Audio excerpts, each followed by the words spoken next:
PDP patron Mufti Mohammad Saeed will be meeting Prime Minister Narendra Modi at his 7 Racecourse Road residence. That meeting expected in about 25 minutes from now. The PDP and the BJP alliance to form a government in Jammu and Kashmir will be formally sealed today in this meeting. However, the modalities have been worked in the past as both parties have been meeting continuously to work out a common minimum program. During the meeting today, Saeed is expected to invite Modi for the swearing-in function that is scheduled to be held on the 1st of March in Jammu. This is for the first time that the BJP will be part of the treasury benches in the state. While Saeed will be the chief minister for a complete term of 6 years with the portfolio of home, BJP and its leader Nirmal Singh is expected to be the deputy chief minister with the portfolio of planning. PDP MLA Hasib Drabu may be the new finance minister. Now, the two parties have ironed out all their differences over contentious issues, including Article 370, Armed Forces Special Powers Act, resettlement of West Pakistan refugees, and holding talks with Pakistan and separatist leaders of the state. 23 दिसंबर को चुनाव हुए। मेरे ख्याल में 26 दिसंबर से हमारी वार्ता आपस में बातचीत शुरू हो गई दोनों तरफ से, तो उस पर चलता रहा हमारे मुद्दे, उनके मुद्दे, कॉमन मुद्दे। तो एक कॉमन मिनिमम प्रोग्राम बन रहा है जिसकी सहमति कल प्राइम मिनिस्टर से भी मिलेंगे, वो होगी। तो 370 को लेके बीजेपी और मैं इश्यूज पे मैं नहीं आऊंगा, वो जब मैं सब बताऊंगा तो फिर कल क्या बताएं। Mufti Saab and the Prime Ministers and his party have spent, I think these are the best 2 months spent in political resolution of Kashmir for any time post-independence, and the dialogue, the effort gone into it has been phenomenal, and we hope that they will bring great results for the country. All right, let's cut across live to all our reporters who are joining us at this moment. We have headlines today's Brijesh Pandey from the venue of the meeting, 7 Racecourse Road.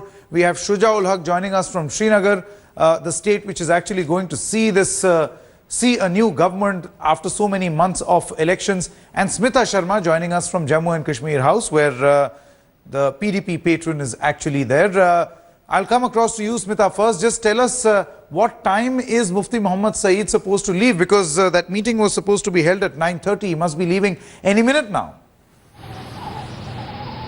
Well, Sanket, the distance from Kautilya Marg, where Jammu Kashmir House is located, in 7 Racecourse Road, the Prime Minister's official residence where Mufti Sahab is supposed to go, is hardly a few minutes. And in fact, if you see, there is that car, the white ambassador, in fact, which you can see, I don't know, if my video journalist Amit can sort of zoom in, the car is being prepared now. So any moment really in the next few minutes that we will see Mufti Sahab, in fact, stepping out and heading towards 7 RCR for that final sealing of the deal, that common minimum program, or rather the agenda for alliance that we will be, of course, see unveiling. Perhaps Mufti Sahab, post that meeting with Mr. Narendra Modi, will be holding a press conference or interacting with the media. Interestingly, before elections, he had once, in fact, in an interview mentioned that he had only once met Mr. Narendra Modi, and when Mr. Modi, in fact, was the Chief Minister of Gujarat and had come and hugged the Mufti Sahab, that he didn't know Modi really too well. But there are other people, of course, in the India government that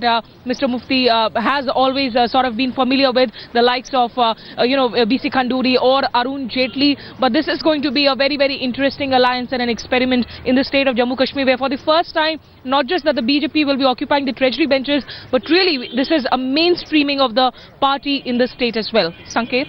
Absolutely. And before we come across to Shuja for a ground report, a ground assessment as to what really are the expectations of people, number 1 in the valley and number 2 in Jammu, because they will be serving as the 2 pressure groups for these 2 political parties. Let's quickly listen in to a few reactions that have in fact come in, just before this particular inking of the crucial deal between these 2 parties is concerned. Let's quickly listen in to Ghulam Nabi Azad as well as RSS leader Indresh Kumar.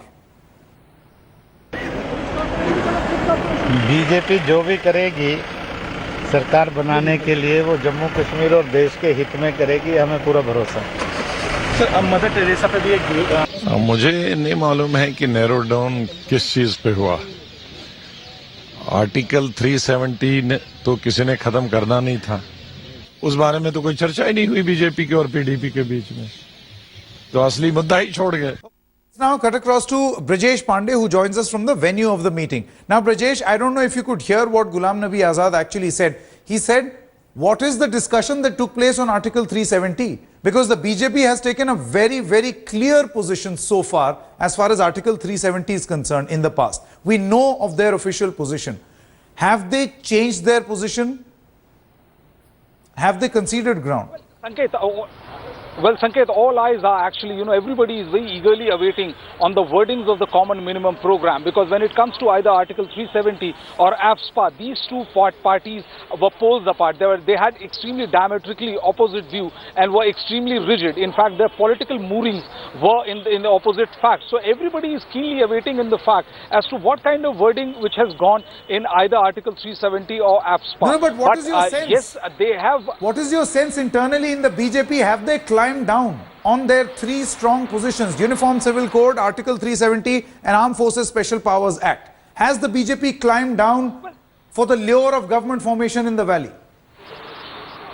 Well, Sanket, they will have to, because otherwise the stated position of the BJP was something which would be unacceptable to any party which has its political base in Jammu and Kashmir. So if without them climbing down and without the PDP climbing down, there is no way they could have reached an agreement. So yes, climb down has been made by the BJP for the power, of course, but that is what I'm trying to say is that, it's every eye is exactly on the common minimum program and the kind of wording, because that will decide to the extent of which party has backed down how much, and that would be also crucial in the kind of, how, and whether they will be able to explain that to their own respective political constituency back in either Srinagar for PDP or in Delhi for the BJP. Absolutely. In fact, this will be the second common minimum program since 2004 that is going to be much talked about. The first was between the UPA government as well as the left in 2004, which was always the bone of contention between these two allies. Let me quickly go across to Shuja ul Haq.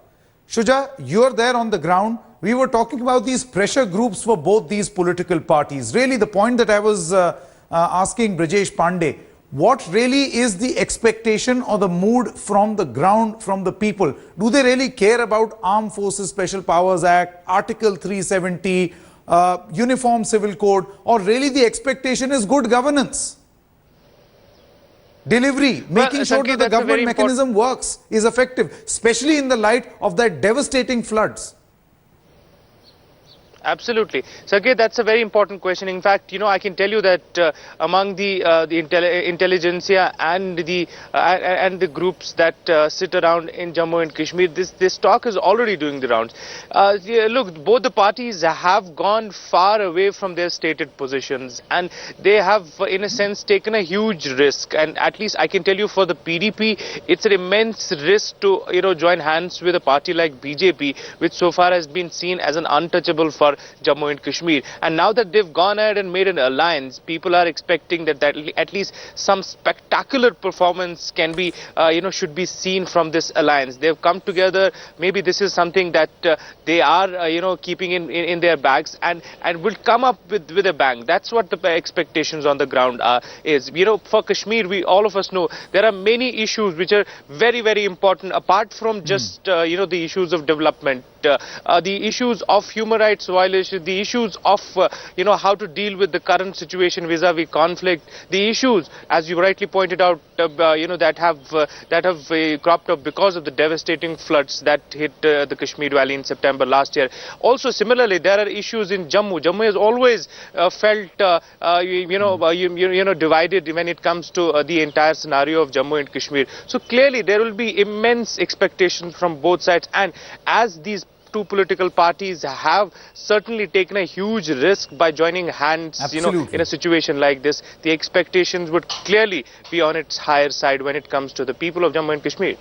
Absolutely. Both these political parties went against a section of their cadre. They went against their perceived ideology, their popular perception for all that they have stood so far, and they have decided to ink the deal. What really will be on the agenda in that common minimum program as that crucial meeting actually takes place?